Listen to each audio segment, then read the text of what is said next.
শুভ দুপুর বন্ধুরা। আজকে দুপুরে রান্নাবান্না করে নিয়েছি। গলার পরিস্থিতি খুব খারাপ, গলায় প্রচণ্ড ব্যথা, ঠিক করে কথা বলতে পারছি না। ডাক্তার দেখিয়ে নিয়ে আসলাম, মেডিসিন খাচ্ছি। তোকে কি রান্নাবান্না করেছি দেখিয়ে দিই। রান্নাবান্না তো বন্ধ হবে না, রান্নাবান্না করতে হবে, বাড়িতে বাচ্চারা আছে। এখানে প্রথমে করেছি গরম গরম ভাত করে নিয়েছি, আর এখানে করেছি হচ্ছে কলমি শাক ভাজা। এটা হচ্ছে ওই যেগুলো মানে দেশি কলমি শাক আর কি, যেগুলো মাঠে হয়, পাতা কম হয় ওই শাকগুলো, কিন্তু খেতে খুব স্বাদ এগুলোর। তো জানি না আমি খেতে পারবো কি না, কারণ আমার মুখে যা খাচ্ছি সমস্ত কিছু তেতো, কিছু খেতে পারছি না।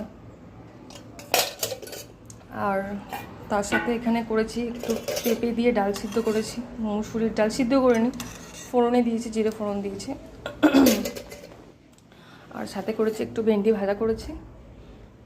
আর এটা দিনের বেলা করেছি, মানে সকালবেলা করেছিলাম, আলু পেঁয়াজ কাঁচা লঙ্কা দিয়ে চচ্চড়ি, ওটাও আছে, ওটা ডাল দিয়ে চাটনি করে খেয়ে নেবে।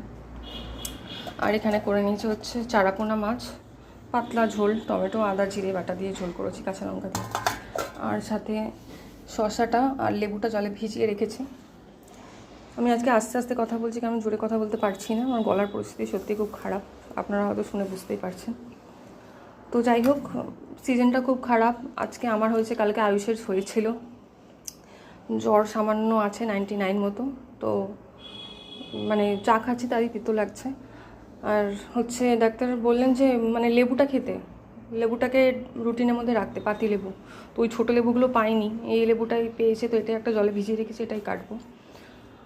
আর সকাল থেকে হচ্ছে মুড়ি আর ওই আদা দিয়ে গোলমরিচ দিয়ে চা এই খেয়ে আছে, কারণ কোনো জিনিস মানে গলা দিয়ে গিলে যে খাবো সেটা করতে পারছি না।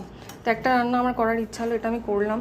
একদম মানে সাদামাটা রান্না আর কি, উচ্ছে আলু কাঁচকলা দিয়ে কতগুলো মোরলা মাছ রাখা ছিল, আর ওদের জিরে বাটা দিয়ে করেছি। কারণ দেখি এই তেঁতোটা দিয়ে যদি খেতে পারি, কারণ এগুলো আমি কিছুই খেতে পারবো না যতদূর সম্ভবত। ভাবছি এটা দিয়ে আর ডাল দিয়ে খাবো লেবু চেপে। তো এই হচ্ছে আজকে দুপুরের আপাতত মেনু। আর তার সাথে তো গার্গেল করা চলছেই, বেটা টাইম দিয়ে গার্গেল তো চলছেই, গার্গেল করছি। আর ডাক্তারই বললেন যে লেবুটা রুটিনের মধ্যে রাখতে।